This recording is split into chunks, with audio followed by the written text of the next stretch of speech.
الذين آمنوا ولم يلبسوا إيمانهم بظلم أولئك لهم الأمن وهم مهتدون.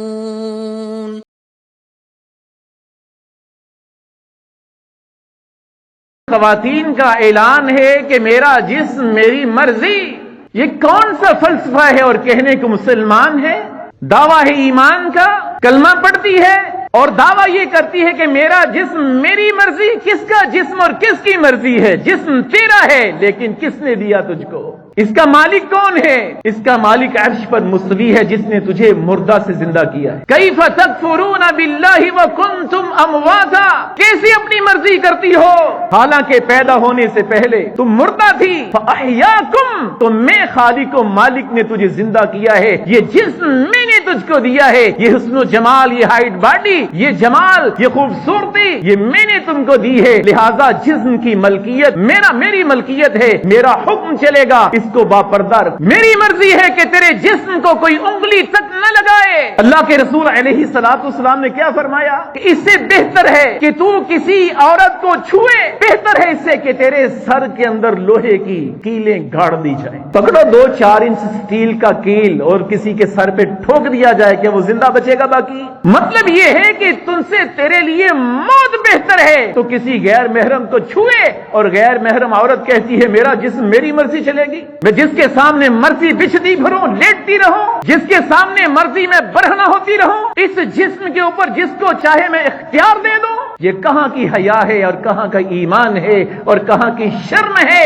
یہ تو دنیا کی سب سے بڑی بے شرمی ہے اور بے حیائی ہے. اللہ کے رسول علیہ الصلوۃ والسلام نے فرمایا یا امت محمد واللہ انہ لا احد اغیر من اللہ ان یزنی او تزنی امت واللہ لو تعلمون ما اعلم لضحکتم قلیلا ولبکیتم کثیرا. اللہ کے رسول علیہ السلام نے فرمایا یا امت محمد، اے میں محمد رسول اللہ صلی اللہ علیہ وسلم کی امت، واللہ انہ لا احد اغیر من اللہ ان یزنی.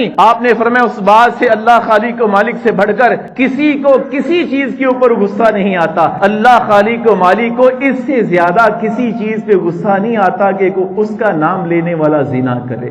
آپ دیکھیں یہاں پہ کتنے ایسے لوگ ہیں جو نہ جانے کتنی اللہ کی بغاوت کرتے ہیں، کتنی اللہ کی معصیت کرتے ہیں، کتنی اللہ کی حدود کو پامال کرتے ہیں، کتنا کراس کرتے ہیں. اللہ خالق و مالک کے پیارے رسول علیہ الصلوۃ والسلام محمد کریم علیہ الصلوۃ والسلام اللہ کی وحی کے ساتھ اس بات کی خبر دیتے ہیں اور وہ لب، وہ زبان نبوت اور وہ نبوت والے لب اللہ کی وحی کے بغیر حرکت نہیں کیا کرتے تھے. جب وحی آتی تو آگے پیش کر دیتے، گویا کہ اللہ خالق و مالک نے اپنے محبوب کے پاس جبرائیل امین کو، فرشتے کو بھیجا، وحی کو نازل کیا. دنیا والوں کو خبر دے دو کہ میں ان کا خالق و مالک اتنا زیادہ غصہ نہیں کرتا ہوں کسی گناہ کے حوالے سے جتنا اس لیے کرتا ہوں کہ جب تم بدکاری کے اندر مبتلا ہوتے ہو. وَلَا تَقْرَبُوا الزِّنَا، لہذا زنا کے قریب نہ جانا.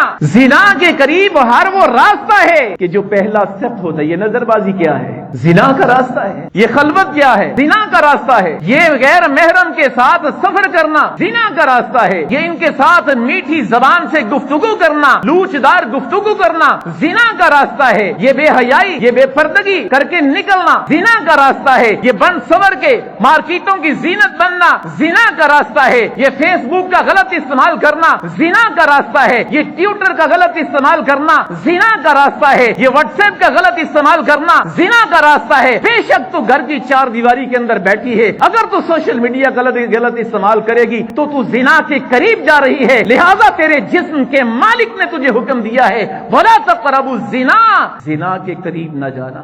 اللہ ہماری بہنوں کو محفوظ فرمائے. اللہ ہم مردوں کو غیرت عطا فرمائے. اللہ ہمیں حیا عطا فرمائے. اللہ ہمیں توفیق دے کہ ہم اپنی عزتوں کی حفاظت کرنے والے بن جائیں.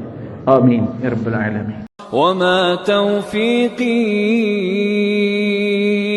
الا باللہ علیہ توکلت وإلیہ انیب.